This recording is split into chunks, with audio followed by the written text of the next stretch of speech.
السلام عليكم ورحمة الله وبركاته. اللهم صل وسلم وبارك على نبينا محمد وعلى أهله وأصحابه أجمعين. ما تنسوش تدعوا بالرحمة والمغفرة لأمواتنا جميعا، رحمة الله على أمواتنا جميعا. النهاردة بأمر الله قررت أعمل لهم حاجة أنا هنفذ بيها نفسي، أنا عن نفسي يعني أنا كهبة هنفذ بيها نفسي. هما بيجيبوها من بره حلوة، مش هقول مش حلوة، حلوة بس مش الحلوة قوي يعني، فاهمين؟ مش الواو. وفي نفس الوقت لقيتها غالية جدا. قلت لهم طب ما نجربها، انا اول مره اعملها عشان تبقوا عارفين في القناه. تمام، قلت لهم طب ما نجربها ونعملها وان شاء الله تطلع حلوه واحسن من بره وتبقى موفره معانا. ولقيتهم بيحبوها وعلى ما اظن ان الاطفال كلهم بيحبوها، وهي برجر الفراخ. طبعا بتجيبوه من بره بشيء رهيب. اسال مجرب، اسال مجرب. فاللهم صل عليك يا نبي. هنجرب النهارده نعمل البرجر بتاع الفراخ ان شاء الله باقل التكاليف وحاجات تبقى معانا في البيت، وان شاء الله هنخش تحدي وهنكسبه وهيطلع احلى من بره بامر الله. بس قبل اي حاجه اوعوا تنسوا اللايك. يلا بينا، يلا نسمي بالله ونصلي على رسولنا الكريم صلى الله عليه وسلم ونشوف مقادير برجر الفراخ ايه هي. معانا نقول بسم الله الرحمن الرحيم. دي فراخ كتل، بصوا انا جايباها اهي، كتل او صدور براحتك.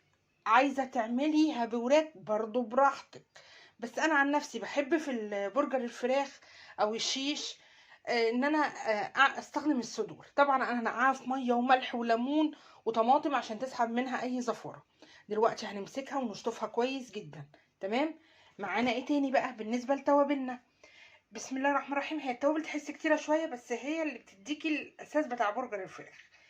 معانا ورق لورا، اللهم صل عليك يا نبي، معلقتين كبار بصل بودر، معلقه كبيره توم بودر، 3 معالق كبار كزبره، معلقه كبيره ببركه، اللهم صل عليك يا نبي، معلقه كبيره آه، جنزبيل، معلقه كبيره ببصيني، معلقه كبيره ملح، معلقه صغيره فلفل اسود. تمام. معايا معلقه كبيره نشا، معايا نص كوبايه بقسماط ناعم او نص كوبايه فول صويا على حسب اللي انت بتحبيه. معايا معلقتين كبار كاتشب. هعمل ايه؟ اول حاجه كده نركن الكاتشب ونركن البقسماط ونركن النشا دول على جنب. تمام. هنعمل ايه بقى دلوقتي؟ هنمسك الفراخ بتاعتنا دي نقطعها ونفرمها كويس جدا في مفرمه بقى في الكبه، في المتوافر عندك. بس المهم انا عايزه الفراخ دي تبقى ناعمه خالص. تمام. وفي نفس الوقت عقبال ما افرم الفراخ في المفرمه هطحن التوابل دي. ليه هتطحنيها تاني ما فيها ناعم؟ عشان زي ما انتوا شايفين في ورق لورا في كوبيبه صيني. عرفتي تجيبيهم ناعمين خير وبركه، ما عرفتيش زي حالاتي حطيهم في الكبه واديهم ضربه هيطلعوا معاكي زي الفل. هروح افرم انا الفراخ بتاعتي واطحن التوابل دي كلها مع بعض ونشوف بعد كده بفضل الله هنعمل ايه. فرمت الفراخ زي ما انتوا شايفين. هحط عليها بقى دلوقتي بسم الله الرحمن الرحيم كده اهو التوابل اللي انا طحنتها اهي. بسم الله الرحمن الرحيم. واجيب النشا، بسم الله الرحمن الرحيم، واحط معلقتين الكاتشب واحط نص كوبايه البقسماط الناعم وادعكهم مع بعض كويس واديهم فرمه تانية. خلاص فرمت الفراخ بتاعتي تاني بعد ما حطيت لها النشا والكاتشب ونص كوبايه البقسماط، دعكتهم مع بعض كويس قوي. التوابل عايزه اقول لكم ريحتها خطيره خطيره خطيره. ونسيت اقول لكم ان انا حطيت معلقه صغيره بيكنج باودر. تمام.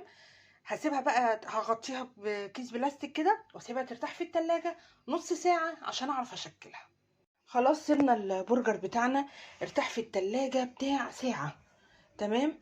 دلوقتي بقى هبتدي اشكله واحطه بقى في الفريزر وقت ما اجي استعمله. ممكن اقلي منه دلوقتي لو الولاد عايزين ياكلوا براحتهم، يعني اللي هم عايزينه. يعني زي ما بنقول بنجهز العده. ايه هي العده؟ معانا الاطباق الفل بتاعتنا ومعانا بتاعه البرجر. طب انا ما عنديش بتاعه برجر، اي غطا برطمان مفيش اي مشكله خالص، يعني ما توقفيش نفسك على حاجه معينه.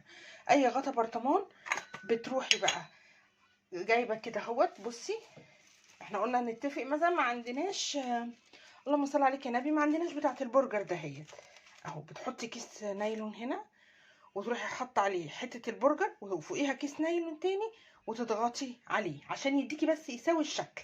تمام. هشكله انا بقى كله كده اهوت مع نفسي وارجع لكم على طول. اهو شكل البرجر بتاعي بعد ما شكلته. اللهم صل عليك يا نبي. انا بقى هشكل الكميه كلها خالص، هخلصها خالص، وبعد كده بقى اوريكم لما اجي ايه احمره في الزيت او اشوحه يعني في نقطه زيت كده اهوت. بس بعد ما تخلصي كل طبق على حسب الكميه اللي انت هتحطيها فيه، حطيه في الفريزر، خليه برده يشد شويه. ولازم يكون البرجر خفيف شويه بتاع الفراخ، ما يبقاش تقيل، عشان يعني ايه ما يبقاش مكتوم. تمام. هخلص انا بقى بقيت تشكيل كميه البرجر كلها وارجع لكم تاني على طول بامر الله. طبعا انا زي ما قلت لكم كنت بشكل البرجر واحطه في الفريزر، اشكل واحطه في الفريزر. فاللهم صل عليك يا نبي. دلوقتي هبتدي بقى ايه اشوحه كده اهوت على الجريلا في طاسه. انا ما عنديش جريلا بصراحه، هشوحه في طاسه بنقطه زيت كده اهوت وهوريه لكم برده وانا بشوحه. ده شكل البرجر بتاعنا اهو بعد ما اتحمر. عايزه اقول لكم بسم الله ما شاء الله طعمه حلو جدا جدا جدا. بس هو بالنسبه لي انا عادي مسيكه، يعني كان عايز سنه ملح شويه، لكن هو تحفه. اتمنى تجربوه، هيفرق معاكم كتير وهيوفر معاكم كتير جدا. فضلا وليس امر، لو اول مره تشوفوا قناتنا ما تنسوش تشتركوا في القناه وتفعلوا الجرس وتدوسوا لايك، وبالف هنا وشوف.